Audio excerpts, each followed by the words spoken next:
কৰোনাৰ ভাইৰাছৰ সময়ত হেণ্ড চেনিটাইজাৰ ব্যৱহাৰ কৰাটো সকলোজন ভাৰতবাসী বা পৃথিৱীৰ সকলো মানুহে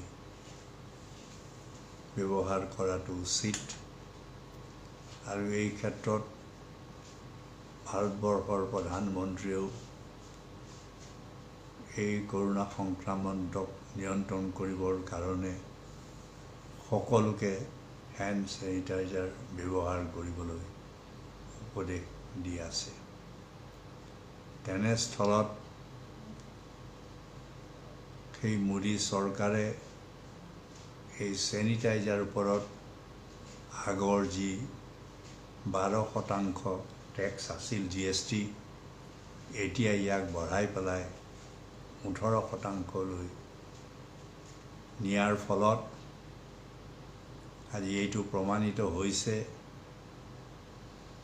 যে মোদী চৰকাৰে দুখীয়াক সহায় কৰাৰ পৰিৱৰ্তে এতিয়া দুখীয়াসকলৰ ওপৰত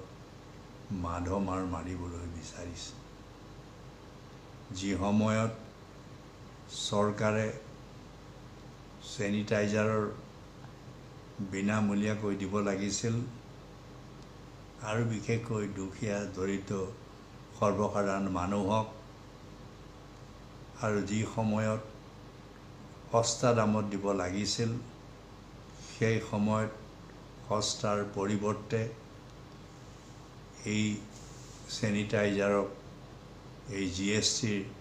আজি বঢ়াই ইয়াৰ দাম বঢ়াৰ ফলত বহু মানুহে ইয়াক ব্যৱহাৰ কৰাৰ পৰা আজি আঁতৰত থাকিবলগীয়া হৈছে আৰু যি এই আক্ৰান্তৰ ফলত আজি কোটি কোটি মানুহৰ আজি চাকৰি আজি তেওঁলোক হেৰুৱাবলগীয়া হৈছে আৰু জীৱিকাৰ পৰাও তেওঁলোক আজি বঞ্চিত হৈ আছে, খাবলৈ পোৱা নাই দুবেলা দুমুঠি। তেনে দুৰ্যোগৰ সময়ত এই চৰকাৰে এই যি GST 12%ৰ পৰা 18%লৈ বঢ়াই যি সিদ্ধান্ত লৈছে, এই সিদ্ধান্ত কেৱল এটা তুগলকি সিদ্ধান্তৰ বাদে একো হ'ব নোৱাৰে। সেয়েহে আমি এতিয়াও চৰকাৰক অনুৰোধ জনাইছোঁ, যদি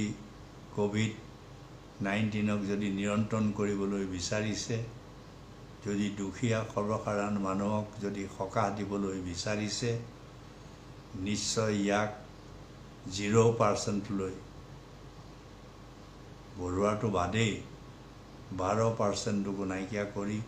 0% কৰিবলৈহে মই দাবী জনাইছোঁ।